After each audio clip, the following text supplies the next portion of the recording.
우리는 이 사건 수사와 여성들의 정의 실현에 계속 전념하겠습니다.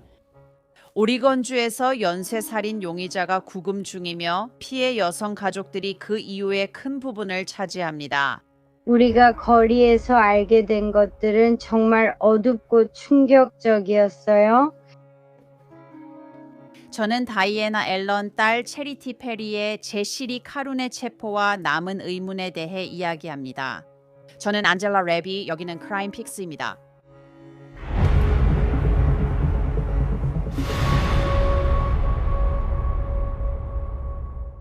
모건이 미국 최대 개인 상해 로펌인 이유는 의뢰인을 위해 싸우며 법정에서 많은 승리를 거두기 때문입니다.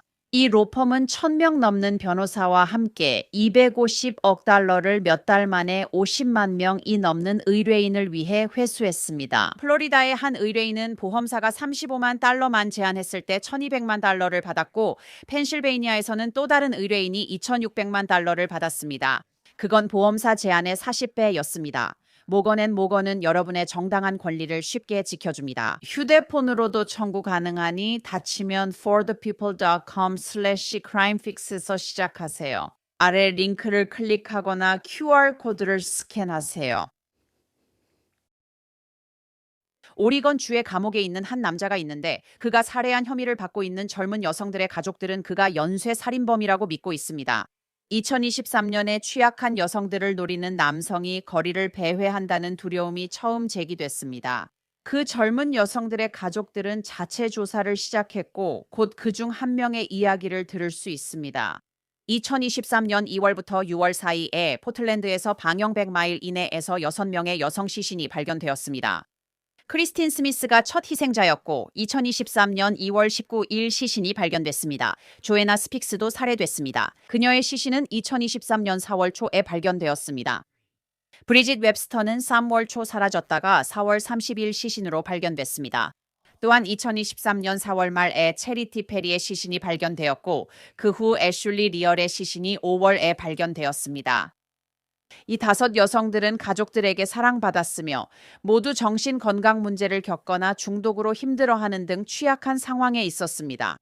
그들은 포틀랜드 5로 불리며 제시리 카루는 2023년부터 복역 중입니다. 그해 7월 경찰은 5건의 살인 사건과 관련된 인물이 있다고 했지만 2024년 5월까지 신원을 공개하지 않았습니다. 하지만 2023년에 카룬이 애초에 거리로 나와도 됐는지에 대한 의문이 제기되고 있습니다.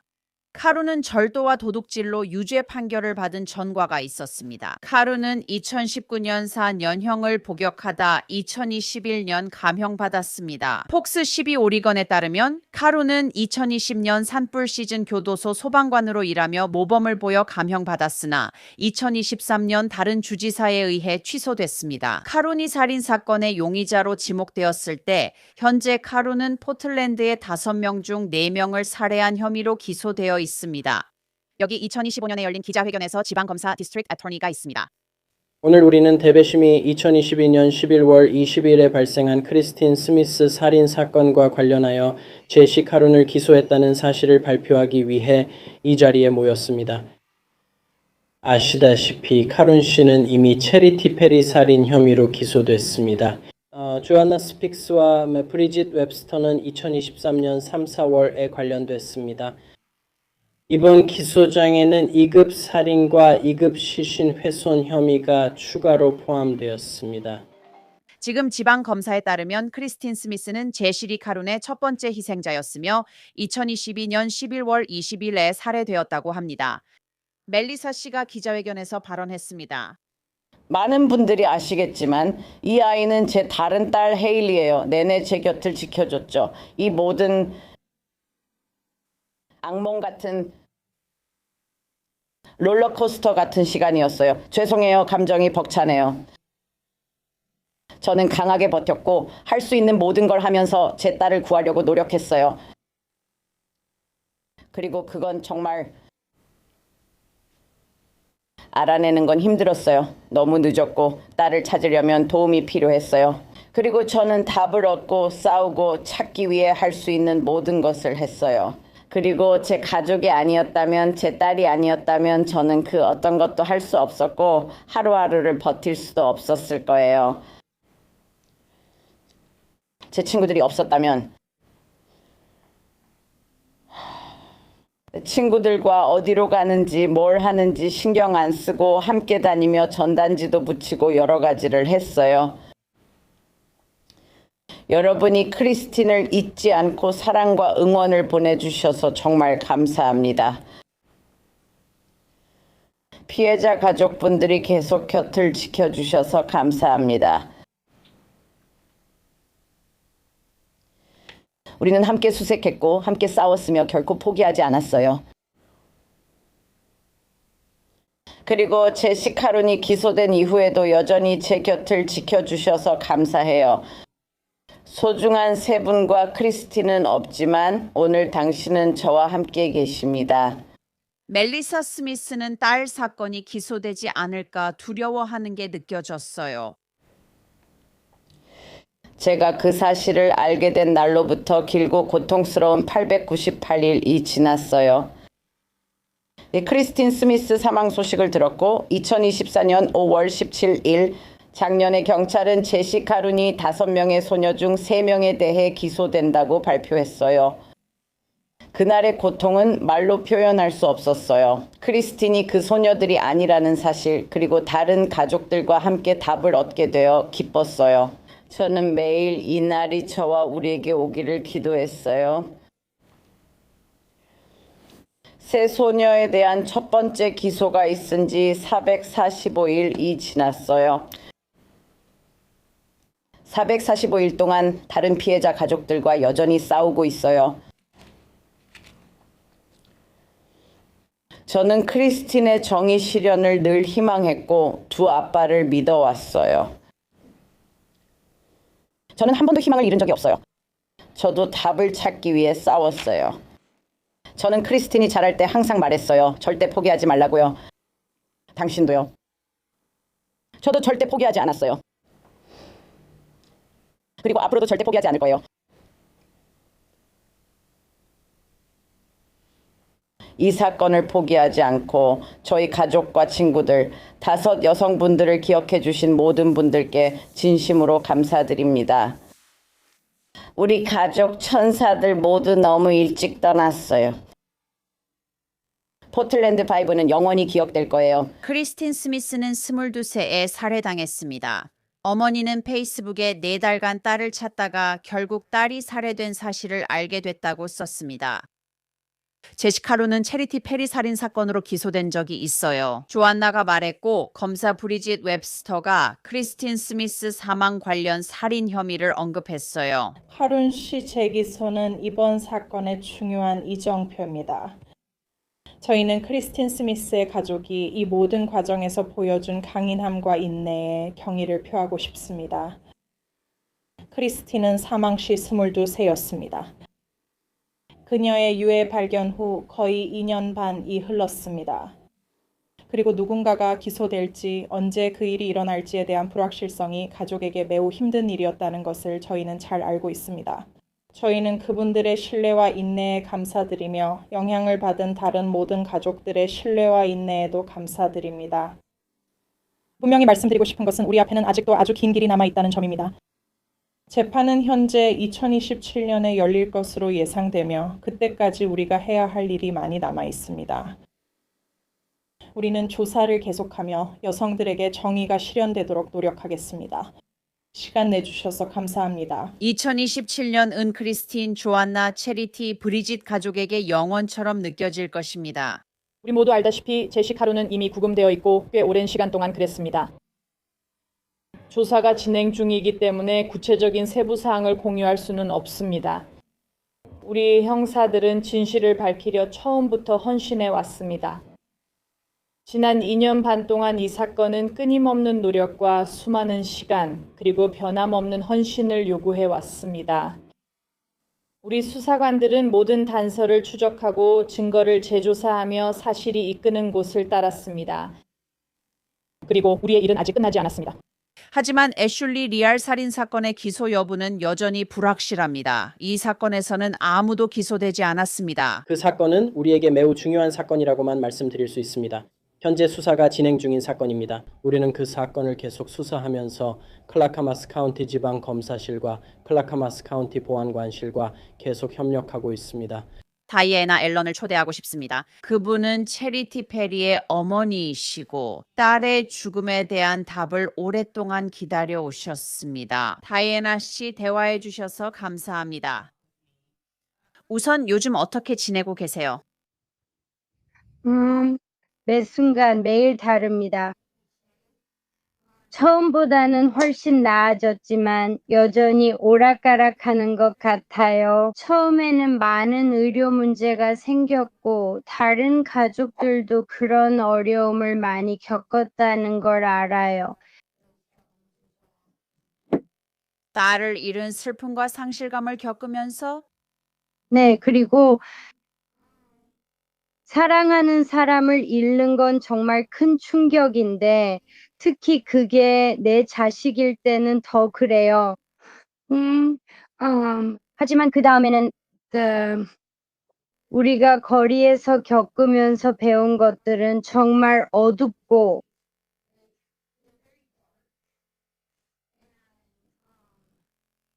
우리는 그걸 배웠어요. 이번 재판은 정말 끔찍할 거예요. 그리고 그게 상황을 더 악화시키는 것 같아요. 게다가 재판까지 남은 시간도 너무 길고요. 알고 싶은 답이 정말 많아요. 예를 들어 저는 제 딸이 언제 세상을 떠났는지도 몰랐어요. 그 사람들은 3월 8일이라고 확신하지만 저는 왜 그런지 아직도 모르겠고 앞으로도 모를 것 같아요. 2027년까지 아니면 더 많은 여자아이들이 추가된다면 그 일정은 계속 미뤄질 수 있어서 저는 2028년이 돼서야 답을 알 수도 있어요. 이런 답조차도요. 그리고 이런 질문들이 머릿속에 남아 있는데 그 구멍들이 있는 상태에서 어떻게 멈추고 슬퍼하고 다시 삶을 살아갈 수 있을까요? 그렇지 않아요?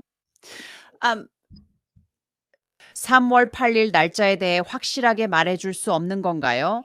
그게 그들이 수집한 증거나 그런 것들과 관련이 있어서 그런가요? 그래서 그 사람들이 체리티가 그때 사망했다고 확실히 못 말하는 건가요? 그래서 형사가 저한테 3월 8일이 확실하다고 했고 저도 확인해 봤어요. 그 사람의 눈빛을 보면 알잖아요. 정말 안심이 돼요. 그러니까 저는 그들의 추리에 정말 많은 신뢰를 가지고 있지만 왜 그렇게 확신하는지는 저에게 말해주지 않았어요. 처음엔 그들이 정말 확신에 차 있었어요. 제가 그녀의 묘비나 표지석에 에이프릴이라고 새긴 것도 4월이었어요. 있잖아요. 그리고 그랬어요. 저한테 정말 중요한 일이었죠. 어떤 날인지 알고 싶어서 그녀의 표지석에 그 부분을 비워뒀어요. 그래서 이제 다시 가서 3월이라고 적어야 해요. 그리고 그들이 가지고 있는 증거가 확실해지면 3월 8일이라고도 추가해야 해요. 음, 재판 그 일에 대해 들으셨다고 하셨죠. 아주 어두울 거라고요. 그리고 우리가 상대하는 사람이 있다는 거죠. 이름조차 말하기 싫지만 제시리 카룬이라는 사람이 여러 젊은 여성들을 살해한 혐의를 받고 있잖아요. 이분들은 누군가의 딸이고 자매잖아요. 그래서 재판 중에 어떤 일이 벌어질지 상상만 해도 힘들어요. 우리가 어떤 사실을 알게 될지에 대해 그들이 힌트를 준 적이 있나요? 왜냐하면 이 남자는 그러니까 카루는 가명인가 뭐 그런 걸로 주지사에게서 석방 허가를 받았잖아요. 그리고 그는 석방된 후 곧바로 지방검사가 그가 여성들을 살해했다고 말하잖아요. 방금 하신 말씀 한마디에도 정말 다양한 쟁점들이 있어요.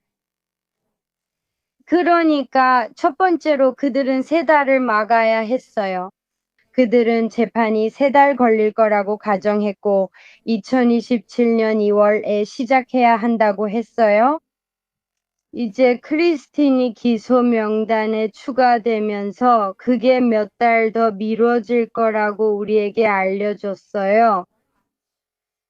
우리는 아직 애슐리가 언젠가는 추가될 거라고 예상하고 있고 관할권이 멀티노마 카운티에 있다고 해요. 그리고 동시에 일어날 거라고 저는 생각해요. 그 말은 다시 미뤄진다는 뜻이에요. 저도 기소에 추가될 수 있는 다른 사람들이 있을 거라고 믿어요. 아니면 지금부터 재판이 시작될 때까지의 이 시간이 그들이 다른 피해자들의 가능성을 계속 조사할 수 있는 충분한 시간을 준다는 뜻인가요? 다이애나, 저는 아주 처음으로 돌아가고 싶어요. 언제 뭔가 잘못됐다는 것과 체리티가 사라졌다는 걸 깨달으셨나요? 체리티가 처음 사라진 건 사실 12월이나 1월쯤이었고 그때는 기록이 없었어요. 그 당시에는 그녀는 정신병원에서 그룹 홈으로 옮겨진 상태였어요. 그래서 저는 그렇게 했어요. 그 후에 그녀를 찾았고 실제로 그녀가 있는 곳을 찾는데 시간이 좀 걸렸어요. 그녀가 정신건강 문제로 워싱턴주의 보호를 받았는지와 무관하게 이미 18세가 넘었습니다. 경찰이 그녀를 찾았을 때 그들은 그녀의 위치는 모르지만 더 이상 실종이 아니라고만 했어요. 저는 2월 말까지 체리티나 체리티 주변 사람들과 계속 연락을 했었고 의료적인 문제가 좀 있어서 3월에는 그녀와 연락이 끊겼어요. 하지만 저는 그 사실을 몰랐어요. 그녀가 정신건강 문제와 불안정한 생활 방식을 선택한 것 때문에 거리에서도 사라졌다는 거죠. 그녀는 집이 있었어요. 주에서 지원하는 그룹 홈이 있었지만 거기 들어간 지 이틀 만에 떠나버렸어요. 그리고 그들은 저에게 말해줄 수 없었어요. 저는 1월에도 그녀와 연락을 했고 2월 초에도 연락을 했어요. 그런데 그들은 그 집이 어디에 있는지 찾는 걸 도와줄 수 없었어요. 그녀를 집에 데려다 주려고요. 그것을요, 그들이 말한 것은 그녀를 병원에 데려가서 정신건강 평가를 받게 하고 그리고 그녀가 정보 공개 동의서에 서명하게 하라는 것이었어요. 그리고 나서야 그들이 저와 그것에 대해 이야기할 수 있다고 했어요. 그게 2월 말이었어요. 그때 그녀가 저를 직접 만나고 싶어 하지 않았어요. 그녀는 병원에 다시 가고 싶어 하지 않았어요. 그녀는 2023년에 몇몇 다른 병원에서 몇 달을 보냈어요. 그래서 저도 그랬어요. 솔직히 말해서 저는 그녀가 완전히 실종된 줄도 몰랐어요. 와! 언제부터 정말 걱정이 되기 시작했고 뭔가 진짜 잘못됐다고 생각하게 되었나요? 이제쯤 그녀 소식을 들었어야 했는데 음, 그래서 그녀가 걱정됐어요. 3월 11일쯤 포틀랜드 신문과 뉴스에 노상 펜타닐 시장에 관한 기사가 나왔을 때였어요. 그리고 그 기간 동안 11명이 과다 복용을 했었어요. 그리고 저는 정말 진심으로 그녀가 그 사람들 중 한 명이 될까봐, 그러니까 그녀가 이미 그랬다는 게 아니라 그냥 그럴까봐 두려웠어요. 언젠가 전화를 받을까봐 걱정했어요. 그들은 약물에 새로 혼합되고 있던 진정제를 가지고 있었어요. 그래서 저는 정말 3월 12일을 걱정하기 시작했어요. 그리고 안타깝게도 그때는 이미 너무 늦었던 것 같아요. 와! 그래서 그리고 그때 저는 CIS라는 의학적인 문제도 있었고 조직 검사를 기다리고 있었어요. 아시죠? 그 이후로 확실히 그게 아니었다는 걸 알게 됐어요. 유방암은 아니었지만 제 건강 때문에 확실히 그녀를 찾으려는 노력이 소홀해졌어요. 다이애나 앨렌은 딸이 워싱턴주 밴쿠버에 있었다고 해서 그곳에서 체리티를 찾기 시작했다고 했어요. 다른 텐트 동료들이 그녀를 못 봤을 때요. 밴쿠버 지역도 마찬가지였어요. 아마 3월 말쯤이었고 저는 계속 전화가 오기만을 기다렸어요. 그녀는 아무 도시나 아무 사람이랑 가는 패턴이 있었기 때문에 확실히 위험한 선택을 하고 있었고 그녀의 정신 건강이 그 모든 것에 큰 영향을 미쳤어요. 그녀는 그냥 누군가와 차에 타고 자신이 그렇게 멀리 가게 될 줄은 전혀 몰랐던 거예요. 그래서 병원이나 보안관 사무실에서 저한테 전화해 그녀를 데려가라고 할까봐 계속 기다렸어요. 저는 항상 그랬거든요. 아스토리아에서 그녀를 데려온 적도 있고, 코티지 그로브에서도 데려왔고, 포틀랜드에서도 데려왔어요. 그리고 대부분은 병원에서 저한테 연락해서 그녀가 거기 있다고 알려줬어요. 그녀는 워싱턴 롱뷰와 세인트 존스 메디컬 센터에서도 얼마 동안 지냈어요. 그리고 그분들이 전화를 안 하시니까 저는 정말 걱정이 되기 시작했어요. 보통은 2~3달 안에 어떤 사무실에서 저한테 전화해서 그녀를 데리러 오라고 했거든요. 알고 보니 그녀는 3월 6일에 병원에 있었는데 그쪽에서 전화를 안 했던 거예요. 있잖아요. 만약에라는 생각이 들어요. 그 생각이 너무 강하게 밀려와요. 저 자신에게도 죄책감이 꽤 많이 있어요. 아시죠?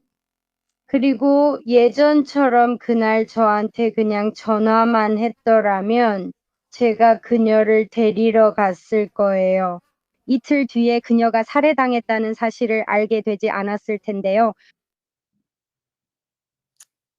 정말 안타까워요. 죄책감을 느낀다고 하셨지만 그 일로 자신을 탓하지 않으셨으면 해요. 정말로 당신이 할 수 있었던 일은 아무것도 없었다고 믿어요. 당신과 다른 어머니들 그리고 가족분들이 직접 답을 찾으려고 나서서 무슨 일이 있었는지 알아보려고 노력하셨다는 걸 알고 있어요. 그 얘기 해주세요.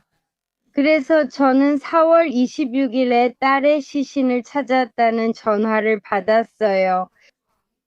아마 4월 24일에 발견했는데 지문 확인에 며칠이 걸렸던 것 같아요. 그 후 약 7일쯤 지나서 아리엘이 저에게 연락을 했고 저는 뒤로 물러섰어요. 그들이 어떻게 찾았는지에 대해 제가 들었던 세부 사항을 이해하실 수 있도록 말씀드릴게요. 제 딸이 바로 제게 이게 자기에게 일어난 일이라고 생각하게 만들었어요. 알다시피 딱 들어맞았거든요. 연쇄 살인범의 피해자 유형이나 범행 수법과 일치했어요. 그리고 참고로 그 몇 주 전에는 조안나의 시신이 발견됐다는 소식이 뉴스에 나오기도 했어요. 그때 조안나만 있어서 처음엔 세상에 큰일이야 라고 생각했어요. 그런 프로그램들 거의 다 그렇게 시작하잖아요. 실제 범죄 다큐처럼요. 그게 보통 시골 지역에서 시신이 발견되는 그런 패턴이 많잖아요. 아니면 그러니까 이미 모든 게 거기 있었던 거죠. 그래서 저는 악플러들이나 제 딸을 죽인 사람이 저에게 연락할 수도 있다고 예상했어요. 그냥 아무 이유 없는 이상한 사람들이요. 그래서 아리엘이 저에게 연락했을 때 저는 이 사람이 범인일 수도 있다고 생각했어요. 이 여자분이 미쳤을 수도 있지 않나요?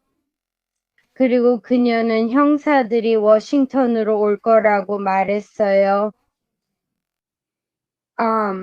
며칠 뒤에요. 그녀의 형사들이 제 형사들과 얘기하지 않았다면 그녀는 알 수 없었을 거예요. 그때 저는 그녀가 정말로 본인이 맞다는 걸 알게 되었어요. 우리는 첫 통화 후 10일 안에 사랑하는 사람들이 연결될 가능성에 대해 이야기했어요. 다이아의 나는 가족들이 뭔가 확실히 잘못됐다는 걸 알고 있었기 때문에 함께 모여서 정보를 공유했다고 말했어요. 우리는 멜리사 크리스틴의 어머니와 함께 호텔에 모였어요. 그리고 제가 썼는지 확실하지 않아요. 그게 무슨 요일이었는지는 적어두지 않았어요. 그건 모나크 호텔에서였고, 멜리사는 그들의 노트를 가지고 왔고, 아리엘은 그녀의 언니 로빈과 함께 왔어요. 그리고 우리는 아주 조심스럽게 몇 가지 정보만 나눴고, 그중 하나는 그녀의 언니에 관한 것이었어요. 그리고 제가 많은 세부 사항에 대해 입이 무거웠기 때문에 그런 것 같아요. 제 얼굴 표정만 봐도 알 수 있었던 것 같아요. 그들에게 그게 자선 활동과도 관련된 세부 사항이었다는 걸 알게 해줬고, 뭔가 이 모든 것들이 연결되어 있다는 직감이 들었어요. 그리고 그건 신문에서 최소한 3명의 소녀들과 아버지의 마음 사이에 연관성이 있다고 말하기 훨씬 전의 일이었어요. 또는 신문에서 4건의 죽음이 서로 연관되어 있다고 말하기도 훨씬 전이었고, 그때는 우리가 4명이 사망했다는 사실조차 알지 못했던 시기였어요. 와! 여러분이 모여서 주로 어떤 일을 하시나요? 정보 공유나 현장 방문 등 구체적으로 어떤 활동을 하나요? 네, 맞아요. 처음에는 서로 정보를 공유했고 전단지를 만들기로 해서 함께 모이기로 했어요. 우리는 여러 유튜브 채널도 이야기했어요. 그 사람들이 기자인지 아닌지는 잘 모르겠지만 유튜브에 계정을 가진 여러 사람들이 있었어요. 그 사람들이 저희에게 연락하거나 잡거나 개인정보를 얻으려 해요. 도와줬거나 도와주고 싶어 했던 모든 사람들에게서 그런 점이 긍정적이기도 하고 부정적이기도 해요. 저희는 모든 여자아이들의 전단지를 모아서 만들고 나눠주기 시작했어요. 저희는 제보 전용 구글 보이스 전화번호를 만들었어요. 이렇게 하면 자신의 개인 번호를 익명으로 유지할 수 있거든요. 저희가 함께 준비했어요. 그분들이 이메일을 통해 그 경로로 제보를 받을 수 있게 했어요. 저희 중 일부는 일을 하고 있었기 때문에 전화 응답 시간을 번갈아 가며 정했어요. 저희는 각자 수면 패턴이 달라서 저는 아침형 인간이라 아침 근무를 맡았어요. 저희는 함께 모여서 거리로 나가는 유튜버들과 함께 보낼 질문들을 함께 만들었어요. 그리고 그들 중 많은 분들과 함께 일했죠. 그리고 개별적으로 더 이상 진행할 수 없는 것들이 무엇인지 알려주었어요. 그리고 그냥 계속했어요. 모든 TV나 무언가를 제안하는 신문 기사 하나하나까지도요. 우리는 그곳에 나갔어요. 그리고 우리가 거리에서 그런 말을 했다고 했던 사람들을 찾으려고 했을 때 우리는 사람들에게 이메일을 보내고 페이스북으로 연락했어요. 거기에는 페이스북 단체 채팅방이 있었고 그곳에서 커뮤니티가 함께 모여 우리를 많이 도와줬어요. 그 여성분의 이름이 기억나지 않아서 죄송해요. 그 여성분께 그분이 스파게티 지도를 만드셨어요. 그리고 그 지도는 그 당시 모든 소녀들 사이의 연결을 보여줬어요. 지도는 제시리 카룬의 이름은 없었지만 그에 가까운 사람들은 있었고 하나의 패턴이 드러났어요. 이 소녀들이 서로 또는 공통된 사람들과 소셜미디어를 통해 어떻게 조금씩 연결되어 있었는지 보여줬어요. 그래서 우리는 그 사람들을 추적해서 찾아가 질문을 하기 시작했어요. 와.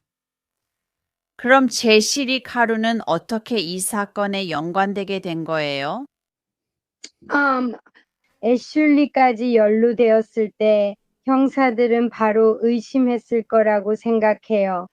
자선단체와 관련해서는 그가 그녀와 어떻게 연결되었는지 아직 잘 모르겠어요. 이름을 듣고 어떤 느낌과 생각이 들었나요? 월- 처음 든 생각은 이 남자는 어디서 온 거지? 였어요. 그런 느낌이었나요? 왜냐하면 다시 말하지만 자선에 관해서는 아직도 자선과의 연결고리가 뭔지 모르겠거든요. 그리고 제시, 이 애슐리의 경우에는 어디서 나온 건지 이해했고, 브리짓의 경우에도 어디서 나온 건지 이해했어요. 그리고 크리스틴, 브리짓, 애슐리, 조안에 관해서는 그런 것들이 다 이해가 됐어요. 그가 그 네 명과 연결될 수 있다는 거죠. 아직도 우리는 체리티와는 어떻게 된 건지 확실하지 않아요. 그래서 나머지 4명의 소녀들은 함께 있던 게 아니라 2명씩 학교를 같이 다녔어요. 어느 시점에서는 그들이 친구였던 적이 있었어요.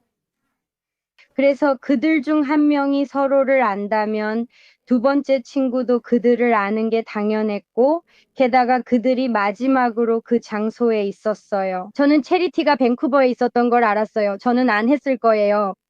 제가 그레셈 지역 나머지 여자아이들이 있었거나 관련됐던 곳까지 가기까지는 전단지를 나눠주러 7번이나 다녀야 했을 거예요. 그럼 그가 체리티를 어떻게 알게 됐는지 전혀 모르시네요? 경찰은 알고 있다고 보세요? 제가요? 네, 맞아요. 그들이 당신에게 말해주지 않을 거라고 생각해요. 네, 맞아요. 그리고 그건 제 개인적인 추측일 뿐이에요. 친구들이나 지인들을 통해서일 수도 있어요. 왜냐하면 자선처럼 조안나도 브리짓도 아버지의 마음을 방문한 적이 있다는 것이 밝혀졌거든요. 그거 알고 있었어요? 또한 자선이 브리짓과 같은 아파트 단지 아니면 최소한 같은 지역에 있었다는 이야기도 있었어요. 그래서요. 그리고 제가 조안나와 브리짓, 특히 브리짓에 대해 들은 것은 그녀가 정말 놀라운 마음씨, 아름답고 사랑이 넘치는 마음을 가진 사람이었다는 거예요. 아시겠죠? 그리고 만약 브리짓이 제 딸이 힘들어하는 걸 봤다면 분명히 도와주고 싶어 했을 거예요. 네, 있잖아요. 제보 전화로 연락해온 다른 몇몇 분들도 계세요. 그리고 그분들도 예를 들어서 체러티를 만난 적이 있다고 하셨어요. 그래서 그 사람들이 제시를 알고 있었고 또 체러티도 알고 있었기 때문에 서로 잠깐이라도 알고 지냈다는 걸 목격한 사람이 있을 가능성이 높아요.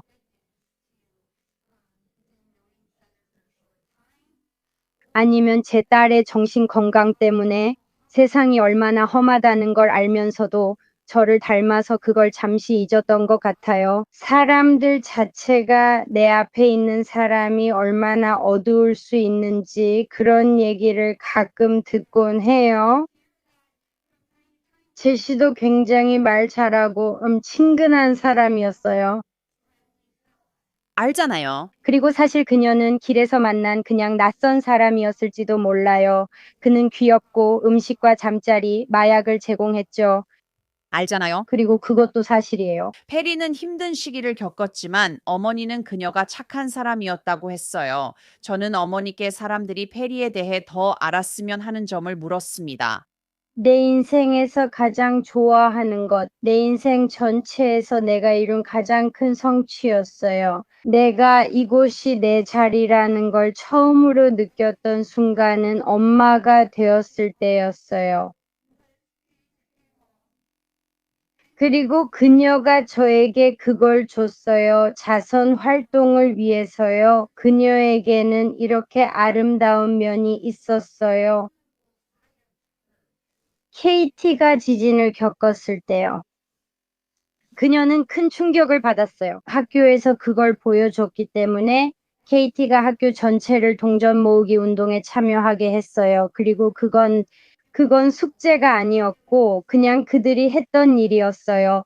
예를 들어 학교 전체에서 타임 행진 같은 걸 했던 것처럼요. 그래서 KT가 그걸 하고 싶어 했어요. 저는 그냥 그럼 교장 선생님께 말씀드려보자라고만 말하면 됐죠.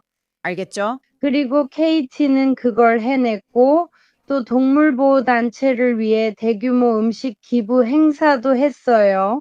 제가 기억하기로는 500파운드 정도의 음식을 모았던 것 같은데 정확한 숫자는 기억이 안 나요. 하지만 KT가 엄청난 양의 게 사료 더미 위에 앉아 있는 사진이 있어요. 왜냐하면 KT는 변화를 만들고 싶어 했거든요. 그녀는 평생 동안 많은 사람들에게 영향을 주었고, 그게 거리에서도 계속되었다는 걸 알게 되었어요. 알다시피 KT는 정신건강 문제와 약물 때문에 KT가 어두운 곳을 방문했을 수도 있다는 걸 알아요.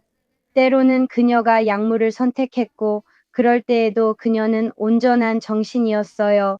있잖아요. 이걸 미화하거나 거짓말하는 건 저한테 아무런 도움이 안 돼요. 왜냐하면 제가 원하는 건 진실이니까요. 알죠? 하지만 이런 어두운 순간들 속에서도 좋은 날에는 KT가 여전히 빛나는 존재였던 것 같아요. 다시 한번 정말 안타깝게 생각합니다. 그녀가 정신질환이나 약물 문제로 힘들었더라도 그건 중요하지 않아요. 그녀는 자신의 생명을 빼앗길 이유가 없었고, 그리고 당신 역시 딸을 잃을 이유가 없어요. 추가로 말씀하고 싶은 게 있으신가요, 다이애나? 네, 그리고 이것이 자선에만 국한되길 원하지는 않지만 지금은 그녀에게 집중할게요. 차리티 같은 사람을 잃게 되면 그녀를 알던 모든 사람들이 각자 다른 차리티를 잃는 거예요.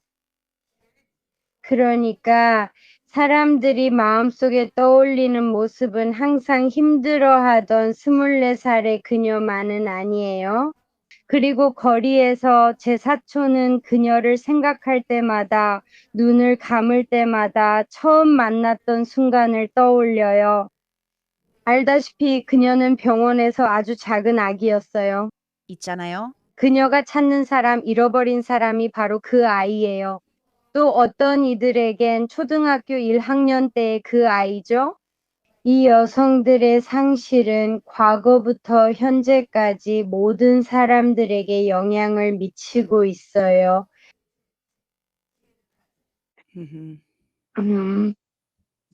다른 여자아이들도 그랬어요. 다이애나, 제게 당신의 이야기를 들려줘서 정말 고마워요. 언젠가 또 이야기 나눌 수 있길 바랄게요. 지금은 이만할게요. 제시리 카룬의 재판은 2027년에 시작될 예정입니다. 이번 크라임픽스 에피소드는 여기까지입니다. 저는 안젤라 리비입니다. 함께 해주셔서 정말 감사합니다. 다음에 만나요.